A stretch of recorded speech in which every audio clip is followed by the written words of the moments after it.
बचपन में जब हम स्पाइडरमैन देखते थे तो लगता था कि वो बस न्यूयॉर्क का एक अच्छा सा पड़ोसी है, दिल का साफ नॉर्मल सा हीरो। लेकिन बड़े होकर दोबारा देखने पर एहसास होता है कि टोबी वाला स्पाइडरमैन सच में ह्यूमन फॉर्म वाला बैटल गॉड है, जिसकी ताकत को हमने बहुत कम समझा था। कुछ लोग कहते हैं ये बस ओवर हाइप है, लेकिन सोच कर देखो और कौन है जो वेनम को अपने शरीर से खुद के हाथों से फाड़ कर निकाल दे, वो भी तय करके। आज जरा ठंडे दिमाग से समझते हैं कि पहली जनरेशन वाला स्पाइडरमैन असल में कितना अंडर एस्टिमेटेड था। सबसे पहले टॉम हॉलैंड वाली वर्जन, पूरा कैरेक्टर एक तरह से आयरन मैन के साइड किक जैसा लिखा गया है, लेकिन टोबी वाला पीटर पार्कर बिल्कुल असली जंगल का वाइल्ड फाइटर है। खुद राइटर्स ने कहा था कि अगर उसकी ग्रोथ लाइन वैसी ही चलती रहती तो मल्टीवर्स में वो फ्यूचर में थेनोस जैसे विलन से भी अकेले भिड़ सकता था। अब आते हैं स्ट्रेंथ पर। ग्रीन गॉब्लिन जैसी लेवल का विलन जो एमसीयू में होता तो कैप्टन अमेरिका के बराबर का सुपर सोल्जर टाइप माना जाता। उसके पास हथियार भी कम डेंजरस नहीं थे। हॉलैंड वाला स्पाइडरमैन जब विंटर सोल्जर से भिड़ता है तो बस मैकेनिकल आर्म रोक पाता है। कैप से फाइट में थोड़ी बढ़त ले लेता है, लेकिन गॉब्लिन जैसे फाइटर पर तो बस स्क्रैचेस ही कर पाता। लेकिन टोबी भाई ने तो पहली बार पावर मिलने के कुछ ही समय बाद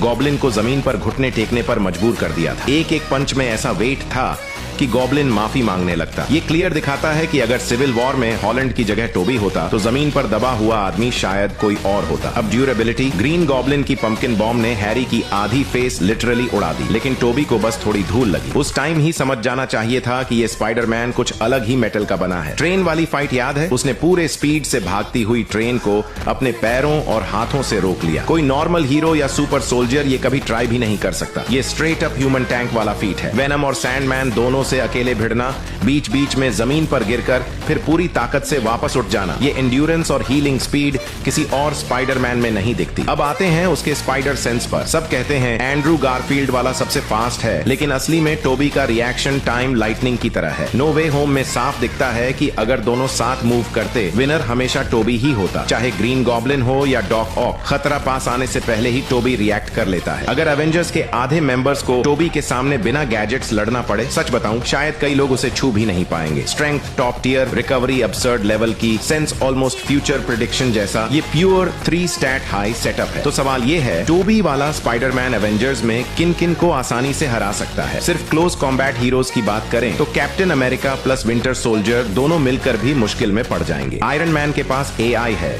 पर रिएक्शन और अवेयरनेस में टोबी उससे कई गुना आगे है। सूट पावर अलग है, लेकिन हैंड टू हैंड में टोनी का कोई चांस नहीं। ब्लैक विडो और हॉकआई तो इस लिस्ट में कंसिडर भी नहीं किए जा सकते। टोबी को रोकने लायक एवेंजर्स में शायद सिर्फ 3 कैटेगरीज बचती हैं। जादू करने वाले सॉर्सरर्स, देवताओं जैसी पावर वाले कैरेक्टर्स, कॉस्मिक लेवल लेजर चलाने वाली सुप्रीम शक्तियां, बाकी सब उनको टोबी पार्कर टैंक बनकर सीधा जमीन पर रगड़ सकता है। बाकी आपको क्या लगता है?